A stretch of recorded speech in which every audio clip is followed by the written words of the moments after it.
Chapter 12, Introduction to Analysis of Variance, Part 1. Analysis of variance is also referred to as ANOVA. So you'll see that acronym throughout this chapter, and often, instead of referring to this chapter as analysis of variance, I will often just refer to it as the ANOVA test. The learning objectives or outcomes for this chapter include 1.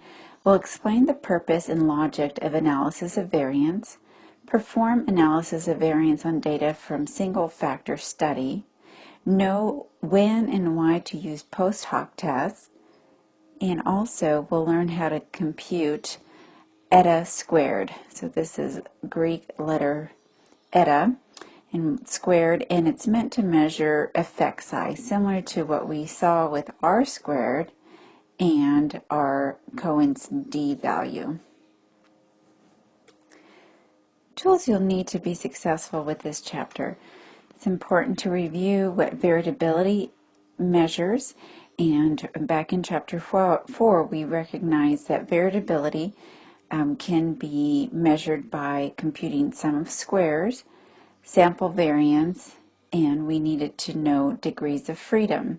So again, variability or variation is simply expressing the spread of scores in a distribution.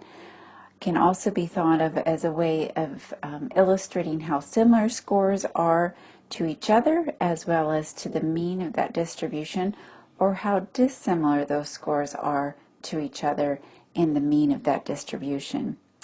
It's good also to review Chapter 8, Introduction to Hypothesis Testing, specifically the logic of hypothesis testing, and also the independent measures t-test, which was reviewed and presented in Chapter 10. As we recall from the study of the t-test family, beginning with Chapter 9, 10, and 11, we learned that that statistical procedure, referred to as a t-test, enabled us to compare two different groups or populations. In particular, Chapter 9 was a single sample t-test where we compared a sample to a known population mean. Chapter 10 allowed us to compare two independent samples representative of two independent populations. And Chapter 11 was the process of comparing the values in two different groups but using the same participants. So analysis of variance, or ANOVA, is a hypothesis testing procedure that is used to evaluate mean differences between two or more treatments or populations. As with all inferential procedures, ANOVA uses sample data as the basis for drawing general conclusions about populations. It may appear that ANOVA and t-test are simply two different ways of doing exactly the same job, testing for mean differences. And in some respects, this is true. Both tests use sample data to test hypotheses about population means. However, ANOVA has a tremendous advantage over t-tests. Specifically, t-tests are limited to situations in which there are only two treatments to compare. Therefore, the major advantage of ANOVA is that it can be used to compare two or more treatments. Thus, ANOVA provides researchers with much more flexibility in designing experiments and interpreting results. Figure 12.1 shows a typical research situation for which ANOVA would be used. Note that the study involves three samples representing three populations. The goal of the analysis is to determine whether the mean differences observed among the samples provides enough evidence to conclude that there are mean differences among the three populations. Specifically, we must decide between two interpretations. The first is there really are no differences between the populations or treatments. The observed differences between the sample means are caused by random, unsystematic factors, which we can also refer to as sampling error, that differentiate one sample from the other. That statement is representative of the null hypothesis. Again, the null always says nothing is happening, there's no change, and therefore we see no treatment effect. So therefore, we would have to choose between that explanation, that we see differences simply due to sampling error or random unsystematic factors. The alternative explanation would indicate the following. The populations or treatments really do have different means, and the population mean differences are responsible for causing systematic differences between the sample means. So that would be representative of the alternative research hypothesis that says, yes, indeed, these three samples do have different means. The means are statistically significantly different from one another, and consequently, we can say that the three populations are also different from each other. And again, that explanation would provide support for the research hypothesis that we would put forth in an analysis of variance research study. So notice in this particular figure that, again, we have three different populations. We've taken samples from each of those three different populations, and each sample denotes what the sample size is, the mean, and one measure of variability, in particular here, the sum of squared deviation values. And as we can see, the mean of all three samples are not identical. So again, our purpose in conducting analysis of variance is to determine, is the difference between these three means due to chance or random unsystematic factors, which is representative of the null hypothesis, or is it indeed due to the fact that these different samples received three different treatments, and consequently the average score of those samples deviated from each other because they all received different treatment conditions? So, for example, we could possibly say that we're measuring driving performance under three different telephone conditions. So let's say, for example, we said the first sample is exposed to the treatment of driving with no phone. And we measure their driving performance, and we find that this data is representative of that condition. And we say that sample 2 is representative of the condition where someone is talking on a hands-free phone.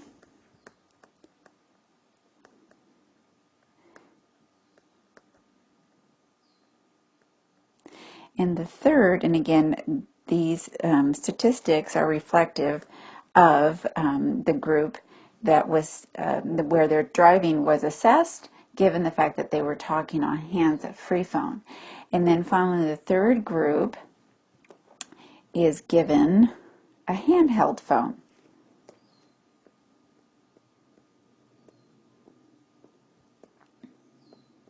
So again, we see this as the treatment condition. In the past, we referred to that as the independent variable. We have a different concept or term for that in this chapter, and I'll briefly present it now. We now refer to the independent or quasi-independent variable as a factor. So we have one factor, and it has three different conditions. So again, we have those who drove with no phone, and we measured their driving performance, those who spoke on a hand-free phone while driving, and then those who used the telephone with a handheld phone. And again, what we want to test is there a difference in driving performance? So driving performance would be the dependent variable. So we're measuring their performance based on these different conditions.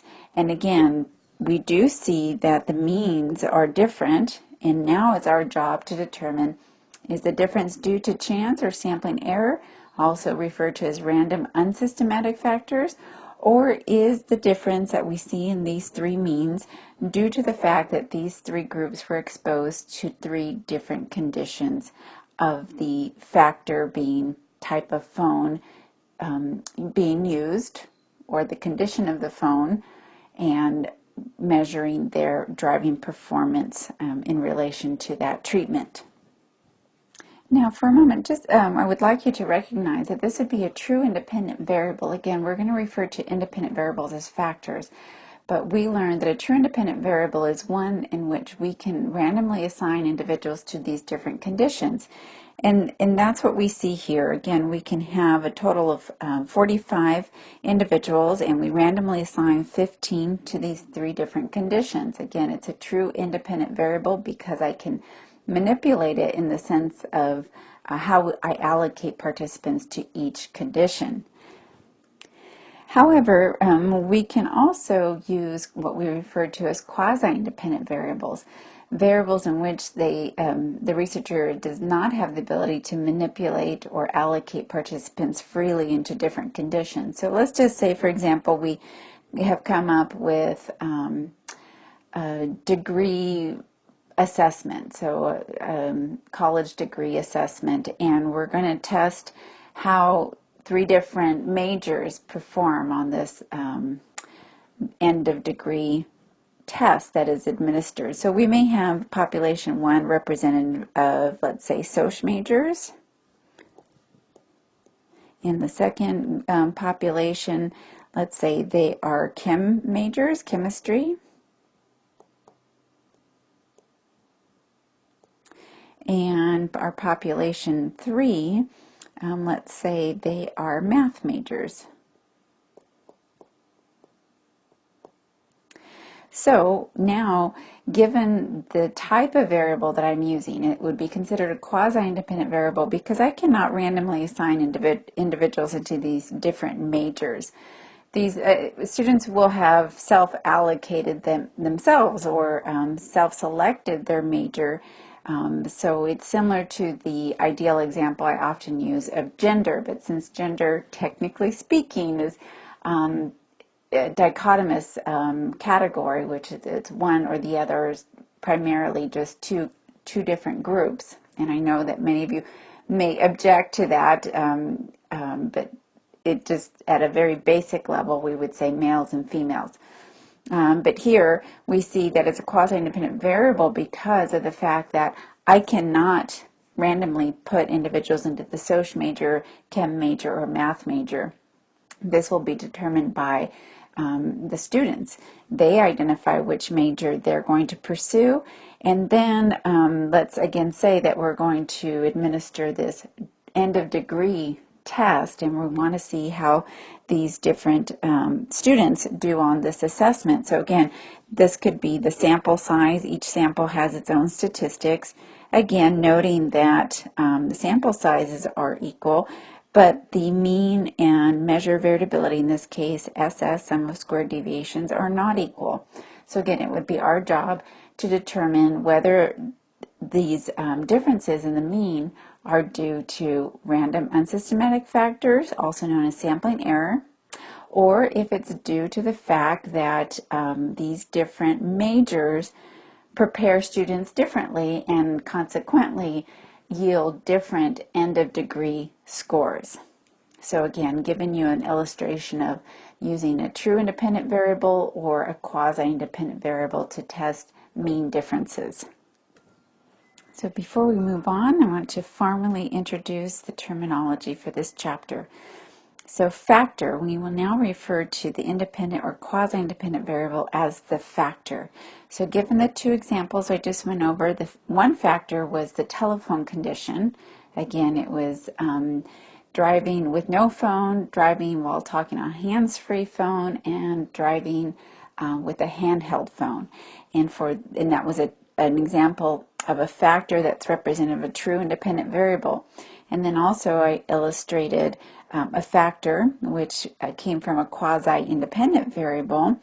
Again, these conditions cannot be manipulated by the researcher, and they included college majors, so sociology, chemistry, and math. Again, those previously have always been referred to as a true independent variable or a quasi-independent variable. But with the analysis of variance, we refer to those as factors. And levels, up until now, we have primarily used the concept of conditions. So under the telephone condition, they are, as I had indicated earlier, driving with no phone, talking on hands-free phone, or talking on a handheld phone. Previously, we would refer to those as the conditions, and now in this chapter, we refer to the overarching category as the factor, and it branches off into these different levels. Okay. And finally, a study that combines two factors is called a two-factor design or factorial design. Like in the t-test presented in chapter 10 and 11, ANOVA can be used with either an independent measures or repeated measures design. Recall that the independent measures design means that there is a separate group of participants for each of the treatments or populations being compared. In a repeated measures design, on the other hand, the same group is tested in all different treatment conditions. In addition, ANOVA can be used to evaluate the mean difference from each study that involves more than one factor. For example, a researcher may want to compare two different therapy techniques, examining their immediate effectiveness as well as the persistence of their effectiveness over time. In this situation, the research study could involve two different groups of participants, one for each therapy, and measure each group at several different points in time. The structure of this design is shown in this figure, figure 12.2. Notice that the study uses two factors, one independent measures factor and one repeated measures factor. Factor 1, the therapy technique, is representative of separate groups, and each group is going to receive a different therapy technique. And this is, again, an illustration of independent measures. Factor 2 is the time. So again, the overarching factor is referred to as the time. In this case, the overarching factor is the therapy technique. So factor 2 is referred to as the time. Each group is tested at 3 different times. And again, that's representative of the repeated measures because, again, it's the same individuals, and we're going to measure them at this level, which is referred to as before therapy, after therapy, and 6 months after therapy. So again, we have the overarching factor of time, and it has 3 different levels. Whereas the therapy technique, that's one factor, and it branches off into 2 levels, therapy 1 versus therapy 2. So again, this branches off into 3 different levels. In this case, the ANOVA would evaluate the mean differences between the 2 therapies, as well as the mean differences between the scores obtained at different times. Again, a study that combines 2 factors, like this one we see in figure 12.2, is referred to as a factorial design. The ability to combine different factors and to mix different designs within one study provides researchers with the flexibility to develop studies that address scientific questions that could not be answered by a single design using a single factor. So again, we see how the analysis of variance tests is superior and more flexible than the t-test or the family of t-tests that we learned in chapters 9, 10, and 11. So although ANOVA can be used in a wide variety of research situations, this chapter introduces ANOVA in its simplest form. Specifically, we consider only single-factor designs. That is, we examine studies that have only one independent variable or one quasi-independent variable. Second, we will only consider independent measure designs, which means that the study will use separate groups of participants for each treatment condition. Consequently, the basic logic and procedures that are presented in this chapter form the foundation for more complex applications of ANOVA. and more complex applications that you may see in a higher level statistics course. So at this introductory level, we're going to focus on the basics of analysis of variance test. In short, this chapter will limit our discussion of ANOVA to single factor independent measure studies. So again, one independent variable or quasi-independent variable will be tested, and we'll use the design method of independent measures, which means we'll have different participants allocated to the different conditions or levels of the factor that we are studying. Again, let's consider figure 12.1 as an example of a hypothesis test where we're looking or examining the driving performance of individuals under 3 different telephone conditions. So we have the first condition of no phone, hands-free phone, or handheld phone. 3 samples of participants are selected, 1 sample for each treatment condition. The purpose of this study is to determine whether using a telephone affects driving performance. Again, driving performance would be the dependent variable. The factor in this example would be the telephone condition, and here we have the 3 different levels demonstrated at the bottom. Again, no phone, hands-free, or handheld. In statistical terms, we want to decide between 2 hypotheses. Again, as indicated previously, the null hypothesis states that the telephone condition has no effect. In other words, statistically speaking, we would conclude that this mean is equal to this mean and also equal to this mean. So we would, if the null is true, even though we see a numeric difference, statistically speaking, we would conclude that they were all equal to one another. Again, that's representative of the null, that there is no treatment effect. And the alternative hypothesis, which states that the telephone condition does affect driving, would indicate that these are not equal to one another. So again, in words, the null hypothesis states that the telephone condition has no effect on the driving performance. And the notation would look like this. The null states that population 1 is equal to population 2, which is also equal to population 3. So even if we see numeric differences between the 3 sample means that we compute, those differences would be due to chance or unsystematic random factors, again, if the null is true. The null states there is no difference between these conditions or levels of this factor, the factor being the type of telephone condition that each of these individuals is being exposed to.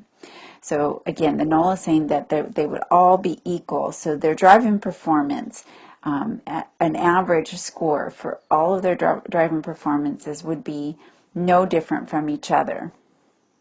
So again, each sample is representative of a particular population. So if we had access to these 3 different populations or divide the entire population into 3 different groups, one would be representative of the no phone condition, hands-free condition, or handheld condition in terms of the type of phone or in relation to the driving. And even though the sample data reflected these statistics, again, we note a numeric difference. If our evidence shows that the null is true, then we would conclude that 21.1 is equal to 28.5 and equal to 20.8. Again, numerically speaking, we understand that that doesn't make sense, but statistically speaking, if we do not have supporting evidence that there is a true difference between these conditions, then the null is true, and we would conclude that these numeric differences, again, as stated previously, is simply due to chance, sampling error, or now this new concept of random unsystematic factors are to explain these numeric differences. The alternative hypothesis states that the population means are not all the same. So we would state the alternative or research in the following manner. There is at least one mean difference among the populations, and the acceptable shorthand for this is not the null. In general, the alternative hypothesis states that there is a real treatment effect. As always, the hypotheses are stated in terms of population parameters, even though we use sample data to test them. Notice that we are not stating the specific alternative hypothesis as we had seen in the previous t-test that we had learned about in chapters 9 through 11. This is because many different alternatives are possible, and it would be tedious to list them all. One alternative, for example, is that the first two populations are identical, but that the third is different. Another alternative states that the last two means are the same, but the first is different. Other alternatives might be that we would state mu1 is not equal to mu2, and mu2 is not equal to mu3. In other words, all three means are different. Or another alternative hypothesis could say that mu1 is equal to mu3, but mu2 is different.